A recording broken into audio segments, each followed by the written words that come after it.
वैसे तो हर वर्ष फागुन मास की पूर्णमासी पर हम सभी ये त्योहार मनाते हैं और इस वर्ष भी हम सभी ये मनाएंगे। परंतु एक बहुत बड़ा डिफरेंस है होली के त्योहार में और बाकी सभी त्योहार में, है ना। हम सभी जानते हैं इसे, क्या कि जब होली का त्योहार होता है तो हम एक दूसरे को ऊपर से लेकर नीचे तक ऐसा रंगना चाहते हैं जो है वो दिखाई ही ना दे। लेकिन बाकी त्योहारों में हम चाहते हैं कि हम और आकर्षक लगे। उसके लिए हम नए कपड़े खरीदते हैं, ज्वेलरीज खरीदते हैं, बहुत तैयारियां करते हैं। परंतु इस त्योहार में हम आकर्षक नहीं दिखाई देना चाहते। दूसरे त्योहारों में हम चाहते हैं कि हम सबसे अलग लगे, है ना। यही इच्छा होती है हर एक इंसान की। लेकिन यहाँ पर हम सभी एक जैसे नजर आते हैं, अलग अलग रंगों में रंगे हुए नजर आते हैं। बहुत बड़ा डिफरेंस है। वो भी सेलिब्रेशन है, ये भी सेलिब्रेशन है, दोनों सेलिब्रेशंस हैं। लेकिन सेलिब्रेट करने का तरीका अलग है, क्योंकि हर त्योहार अपने पीछे एक बहुत ही गहरे आध्यात्मिक रहस्य को संजोए हुए होता है। और होली के पीछे भी बहुत ही गहरे, अति गोपनीय गुह्य राज समाये हैं। होली के त्योहार पर जो भी रिचुअल्स हम करते हैं, स्टार्टिंग से लेकर एंड तक, बेसिकली 4 तरीके से हम होली मनाते हैं। पहले हम होलिका जलाते हैं रात को। नेक्स्ट डे जब हम होली का त्योहार मनाना शुरू करते हैं, यानी फाग खेलते हैं, रंग लगाते हैं एक दूसरे को। उसके बाद हम सभी मंगल मिलन मनाते हैं, पकवान खाते हैं, एक दूसरे के साथ नाचते हैं, गाते हैं, है ना। और इवनिंग के अंदर वैष्णव लोग जो हैं वो स्वांग रचते हैं। बहुत सुंदर अच्छे अच्छे देवी देवताओं की, है ना। बहुत सारे लोग जो है वो उनको पूरी तरह डेकोरेट करके लेकर जाते हैं। और लोग ये सोचते हैं कि हम इन देवी देवताओं के यदि दर्शन करेंगे तो हमारी मनोकामनाएं पूर्ण हो जाएंगी। तो स्वांग सजाते हैं, तो जलाते भी हैं, है ना, रंग लगाते भी हैं, मंगल मिलन मनाते भी हैं और स्वांग सजाते भी हैं। तो 4 तरीके से हम सभी ये त्योहार मनाते हैं। लेकिन सबसे इंपॉर्टेंट और सबसे अट्रैक्टिव जो लगता है जब होली शब्द आता है वो है रंग लगाना, जो हमें बहुत अच्छा लगता है। हाँ, कई ऐसे होते हैं जिनको डर भी लगता है, परंतु यदि हम होली के आध्यात्मिक रहस्य को समझ जाएं तो एक आध्यात्मिक रंग लगाना ये सभी को अच्छा लगेगा। कैसे? आज वही समझने के लिए हम बैठे हैं। क्योंकि स्थूल रूप में जब हम रंग लगाते हैं तो क्या होता है कि चारों तरफ जब हम एक दूसरे को देखते हैं तो एक बहुत ही रंगीला सा, जिसे कहते हैं कि चारों ओर हर एक व्यक्ति का अस्तित्व ही उसे दिखाई नहीं देता। जब एक दूसरे को देखते हैं तो सब एक जैसे से नजर आते हैं। तो ये जो समानता है, एक जैसे रंग लगने के बाद जो समानता है, ये हमें बताती है कि उस समान स्थिति का अनुभव हम कैसे कर सकते हैं। समानता यानी सब एक हैं, एकता, अखंडता, एकाग्रता, वो तब आती है जब रंग लगता है। वो कौन सा रंग है?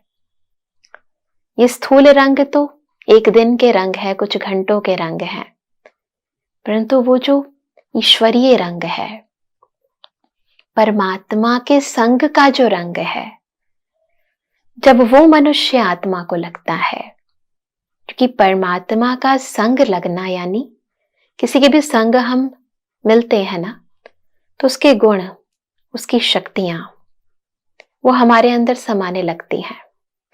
उसका ज्ञान वो भी हम पाने लगते हैं। तो जब हम परम पिता परमात्मा के संग मिलते हैं तो ईश्वरीय गुण, ईश्वरीय शक्तियां, ईश्वरीय ज्ञान वो हमारे भीतर समाने लगता है। इसे कहते हैं संग का रंग। और ईश्वरीय ज्ञान क्या कहता है? ईश्वरीय ज्ञान ये कहता है कि हम सभी ये देह नहीं है, हम सभी इस देह को चलाने वाली देही यानी आत्मा है। तो ये रंग, इसे कहते हैं ज्ञान का रंग। परमात्मा के गुण क्या है? वो सुखों का सागर है, वो शांति का सागर है, वो प्यार का सागर है, वो आनंद का सागर है, वो पवित्रता का सागर है, वो सर्वशक्तिमान है। तो ये रंग जब लगने लगता है तो ज्ञान, गुण, शक्तियां, प्यार, आनंद, शांति, सुख, पवित्रता हमारे भीतर भी समाने लगती है। तो संग का रंग लगता है और एक को नहीं लगता। जब सब मिलकर उसको याद करते हैं तो सब में उसके गुण समाहित होने लगते हैं। और हर एक मनुष्य आत्मा बाह्य स्वरूप को भूलकर आत्मिक स्वरूप में और आत्मा के भी वास्तविक स्वरूप में, वास्तविक गुणों के साथ जब एक दूसरे से मिलती है ना, इसे कहते हैं मंगल मिलन मनाना, तो एक दूसरे को भी वही रंग लगाती है। तो न केवल खुद को रंगना, अभी तो अपने संग से फिर दूसरों को भी रंगना, है ना। जो ईश्वरीय गुण है वो एक्सचेंज करना। जैसे होता है ना कि हमें भी रंग लगाए, हम चाहते ये भी रंग जाए, ऐसा ही करते हैं ना होली के त्योहार पर। ये कैसे बिना रंग के रह गया है? तो वो रंग तो बुरा लग सकता है, पर तो ये रंग हमारी बुराई को खत्म कर देता है, हमें अच्छा बना देता है। तो जब हम अपने अंदर का ज्ञान, आत्मिक स्मृति का ज्ञान, अपने अंदर के गुण, अंदर की शक्तियां अपने संग से दूसरे को देने लगते हैं, ये प्रसाद बांटने लगते हैं, तो हर एक मनुष्य आत्मा जो भी हमारे कांटेक्ट में आती है वो भी उमंग में आने लगती है। उसका भी मन करता है कि वो दूसरे को भी रंग लगा दे, तीसरे को भी रंग लगा दे, एक रंगीन माहौल बना दे, है ना। तो दुनिया में तो लोग भांग पीते हैं, दूसरे नशे करते हैं, है ना, कई लोग ऐसे काम भी करते हैं। लेकिन परमात्मा सिखाते हैं कि सबसे सर्वोत्तम है ईश्वरीय नशा, नारायणी नशा, परमात्मा प्यार का नशा। जिस नशे में इतनी शक्ति है, जो दैहिक नशे को, देह भान को, जो हमें अपनी पोस्ट का, पोजीशन का, बाह्य पावर्स का अभिमान, अहंकार आ जाता है, वो खत्म हो जाता है और हम ईश्वरीय नशा, उस स्वमान में टिक जाते हैं कि हम कौन हैं। हम उस परम पिता परमात्मा की संतान है। क्या इससे बड़ा नशा चढ़ सकता है? मैं किसी बड़े बिजनेसमैन का बेटा हूं, या मेरे पास इतना पैसा है, इतना धन है, या मेरी बड़ी ऊंची पोस्ट है, या मेरा बेटा ऐसा करता है, मेरा पति उस पोस्ट पर है ना, मैं खूबसूरत हूं। ये नशे टेम्परेरी हैं, है ना। परंतु ये जो ईश्वरीय नशा है ये सदा काल का है।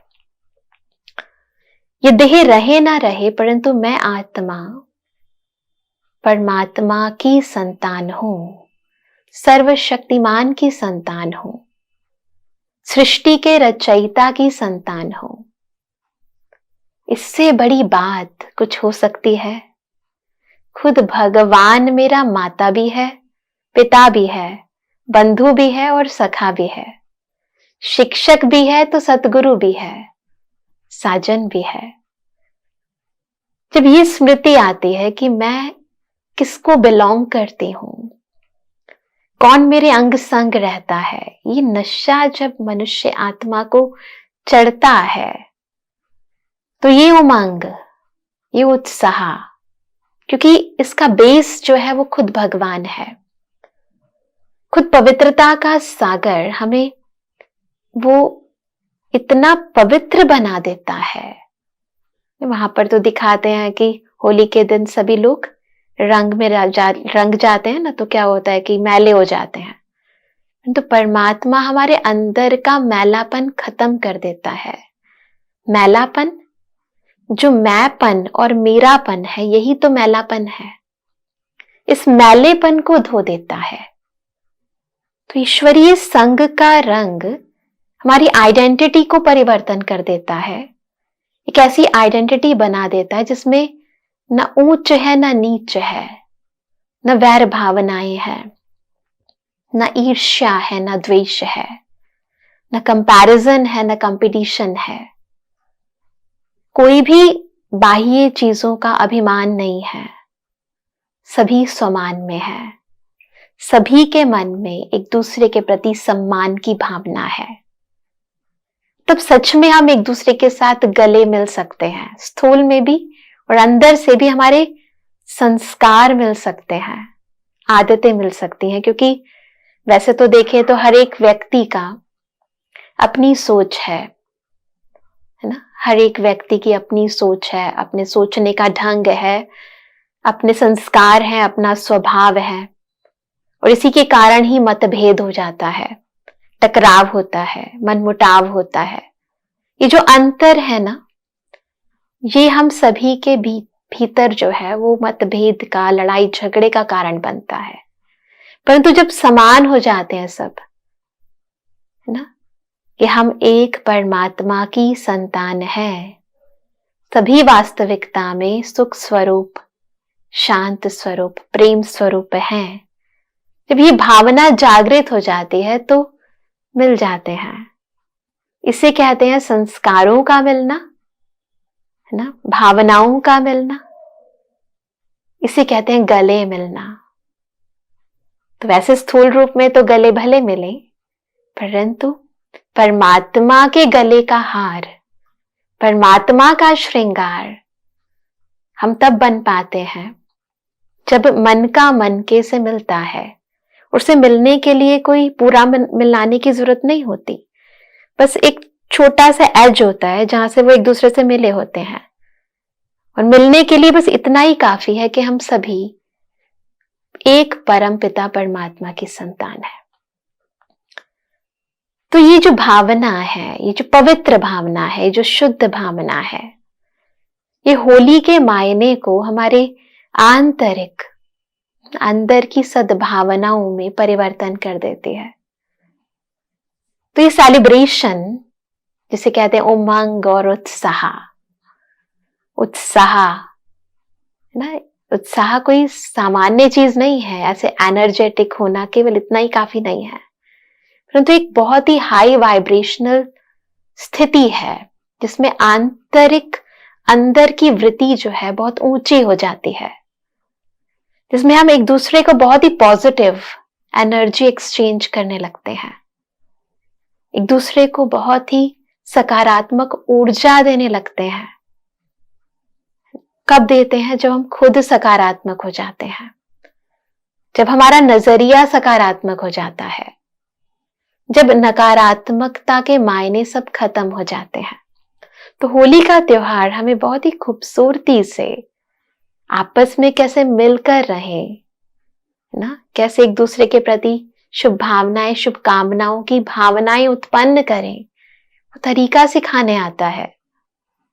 बहुत ही वंडरफुल तरीके से हम ये त्योहार मनाते हैं। परंतु इसके लिए क्या जरूरी है?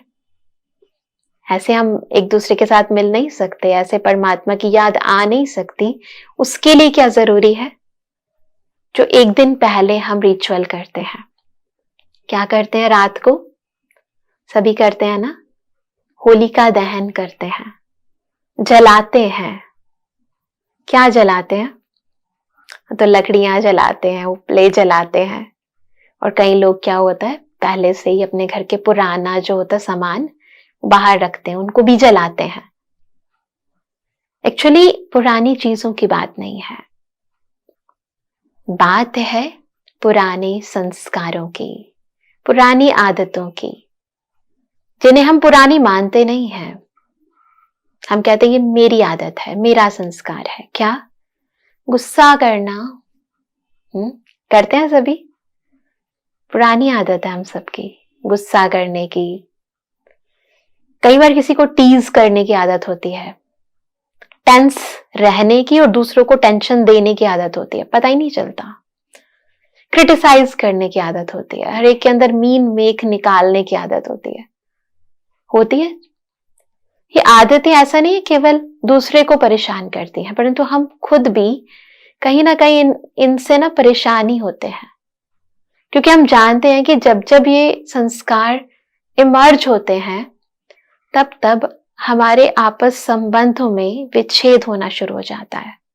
होता है ना? हम खुद भी चाहते हैं इन्हें निकालना, दूसरे भी चाहते हैं कि हमसे निकल जाए। तो होली का त्योहार, जब तक ये अंदर का एलॉय नहीं निकलता है ना, जो खोट है अंदर, कमी है, कमजोरियां है, पुरानी है, पराई भी है, ये भी समझने की बात है।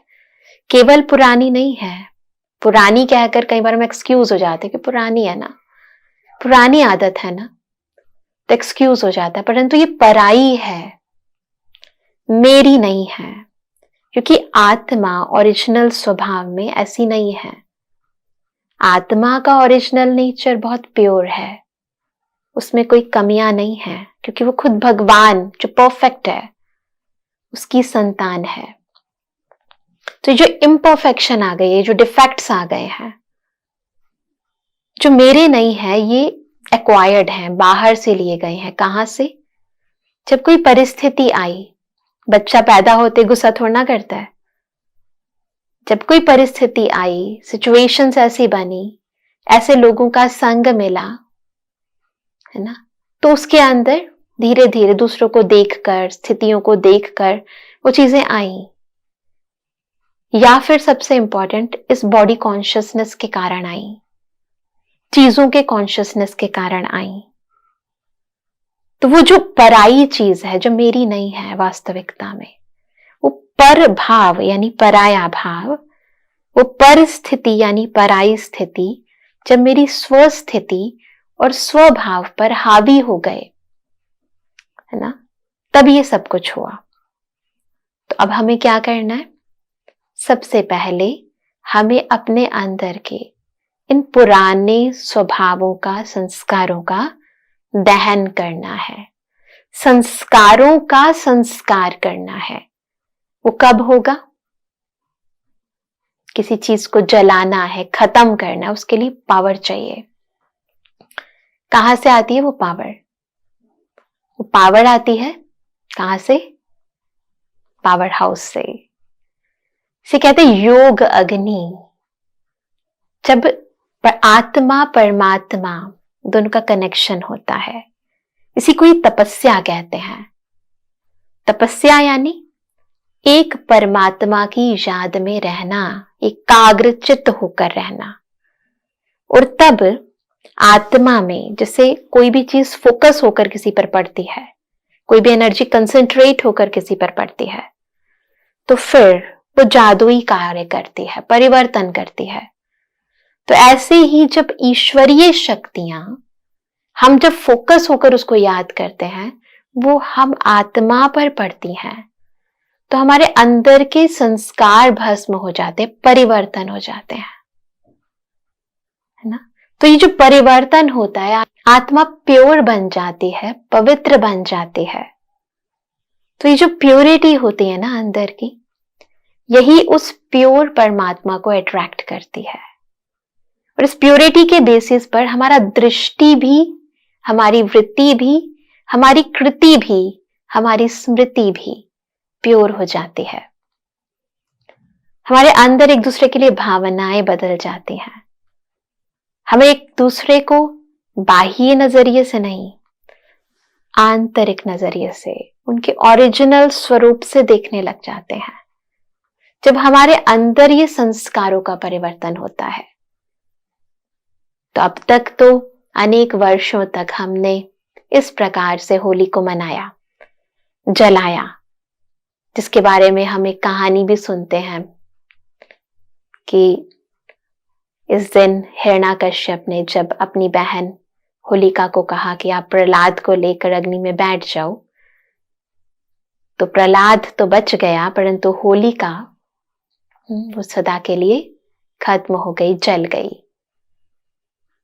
तो वास्तविकता में हिरण्याकश्यप, होलिका ये उस दैत्य वृत्ति का ही प्रतीक है, क्योंकि हिरण्याकश्यप जो कहते हैं कि क्योंकि कश्यप उनके पिताजी का नाम था, है ना, और हिरण्य का मतलब होता है सोना, जो कि वैभवों का प्रतीक है, मेटेरियलिज्म का प्रतीक है।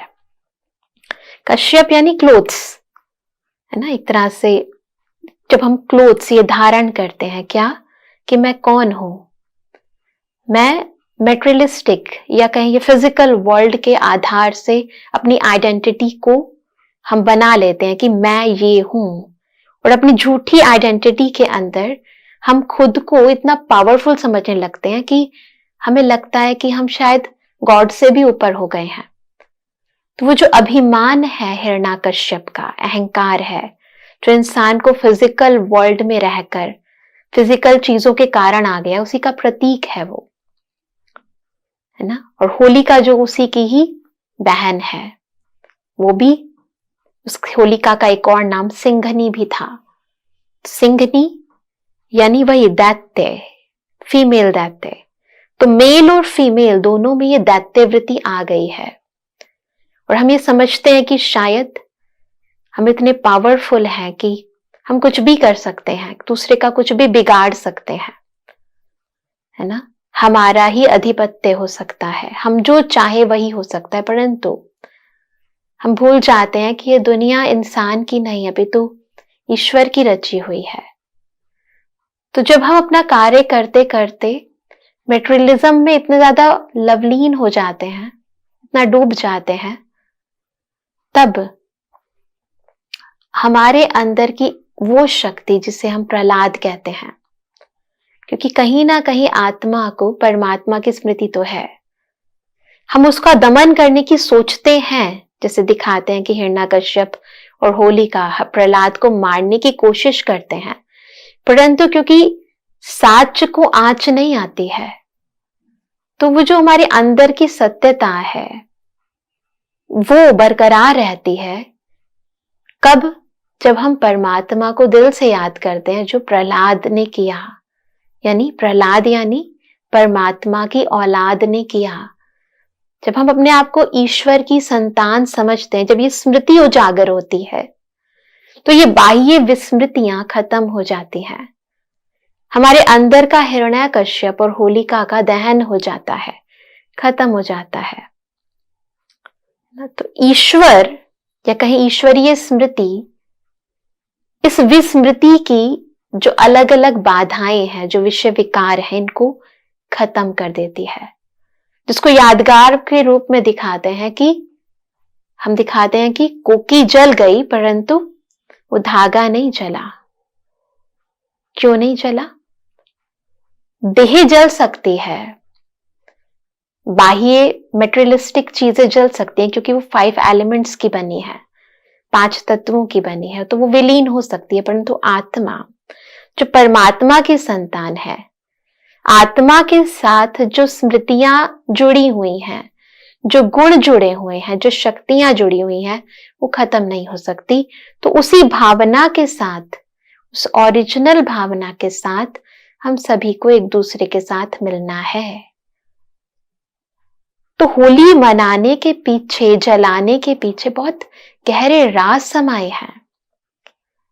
और जब हमारे भीतर ये भावना इमर्ज होती है, तो परमात्मा के सारे गुण हमारे भीतर आ जाते हैं, जिसे कहते हैं दिव्य गुणों का धारण करना, जिसे कहते हैं दिव्य गुणों को स्वयं में धारण करना। तो जब ये दिव्यता जीवन में आ जाती है ना, इसे कहते हैं देवी देवताओं का आगमन। तो इस सृष्टि पर स्वर्ग स्थापित हो जाता है, जहां प्रत्येक मनुष्य आत्मा में ईश्वरीय गुण है। तो हमें केवल झांकियों को झांकना नहीं है, उनको झांकने से मनोकामनाएं पूर्ण नहीं होती, परंतु अपने भीतर छिपे हुए दिव्य गुणों को देखना है, उनको इमर्ज करना है।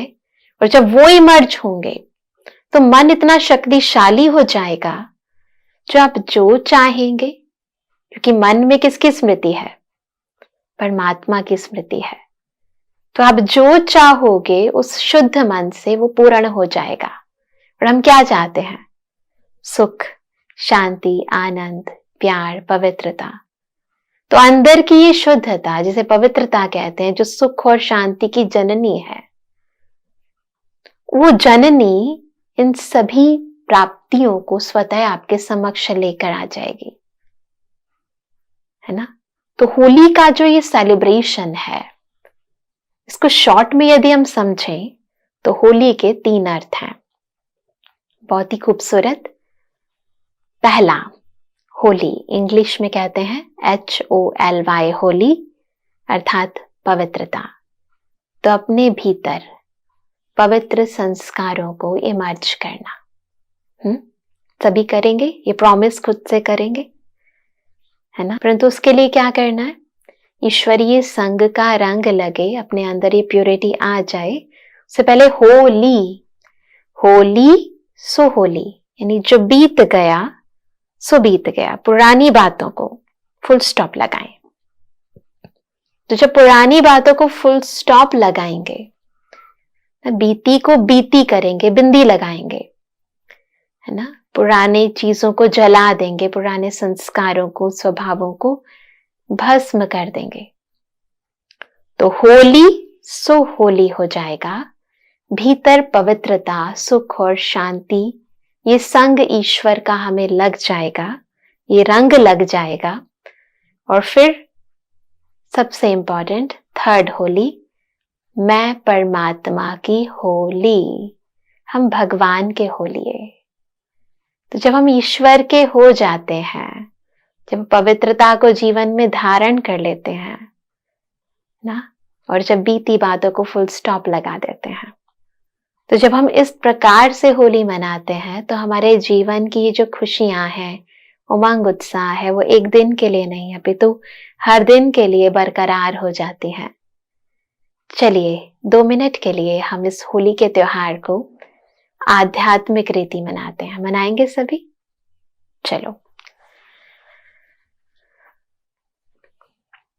मन को शांत करें, एकदम शांत।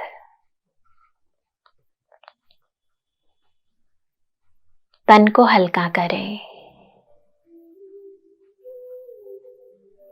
और एकाग्र करें।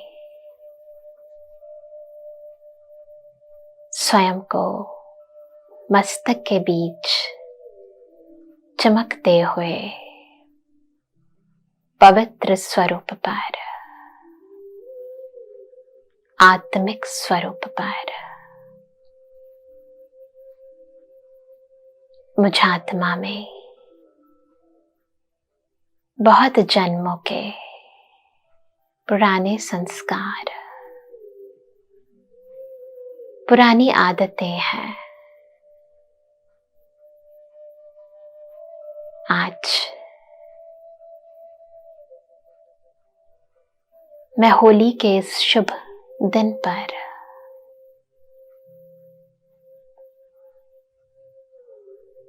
अपने जीवन में नवीनता का आगाज करना चाहती हूं। फील करें अपने बिल्कुल ऊपर शक्तियों का सूर्य, परम पिता परमात्मा, जिसका सानिध्य, जिसका साथ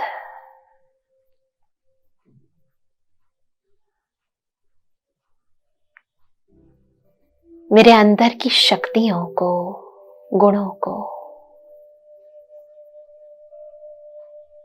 इमर्ज कर देता है।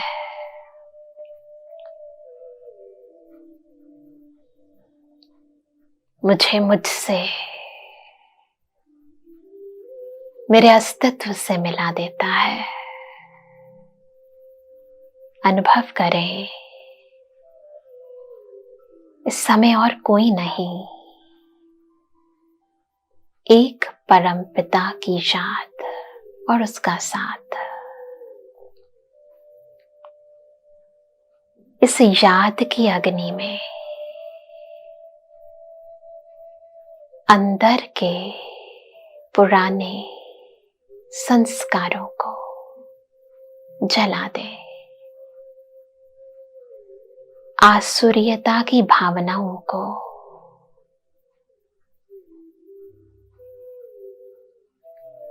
काम, क्रोध, लोभ, मोह, अहंकार को,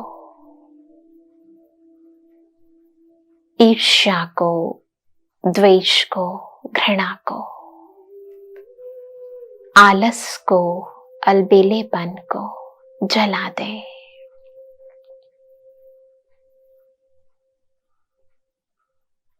हर मैलेपन को खत्म कर पवित्र बन जाए। मेरे अंदर का हिरण्यकश्यप, होलिका दहन हो गई। पुरानी बातें, बीते हुए संस्कार सदा के लिए मिट गए, मेरे जहन से मिट गए। न अंश है न वंश है, एकदम पवित्र। महसूस करें इस पवित्र दृष्टिकोण को। मैं आत्मा शांत, सुखी, आनंद, प्रेम, पवित्रता से परिपूर्ण हूं। ईश्वरीय संग के रंग में रंग जाए और महसूस करें मेरे चारों ओर जो भी मनुष्य आत्माएं हैं, उनमें भी ये सब गुण विराजमान है। अपनी दृष्टि से, वृत्ति से, कर्मों से, वाणी से ईश्वरीय गुणों का दान करते जाएं। आंतरिक सद्भावना से सभी के प्रति सम्मान की भावनाएं उत्पन्न करते जाएं। ईश्वरीय रंग लगा दें हर एक को, मिटा दें हर भय, अंदर की कलह कलेश की भावनाएं। महसूस करें परमात्म पवित्रता का रंग सबको लग रहा है। यही संग का रंग है, यही वो मंगल मिलन है जो हम सबको दिव्य गुणों से सजा रहा है। एक दैवी युग का आगाज कर रहा है। अनुभव करें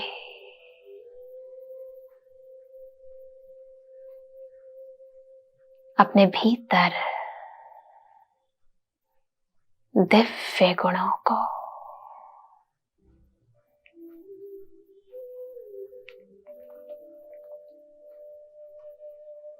ओम शांति। तो इस बार हम होली को इस आध्यात्मिक रीति से मनाएंगे। एक ऐसी रीति, एक ऐसी रस्म जो हमारे भीतर की सारी दैहिक और विकारी वृत्तियों को खत्म कर देगी। और एक दिन का नहीं अपितु हर दिन का उमंग, उत्साह, खुशियां सबकी बरकरार रहेंगी। तो आप सभी को ब्रह्मा कुमारीज ईश्वरीय विश्वविद्यालय की ओर से बहुत बहुत होली की शुभ भावनाएं, शुभकामनाएं, मंगल कामनाएं। ओम शांति।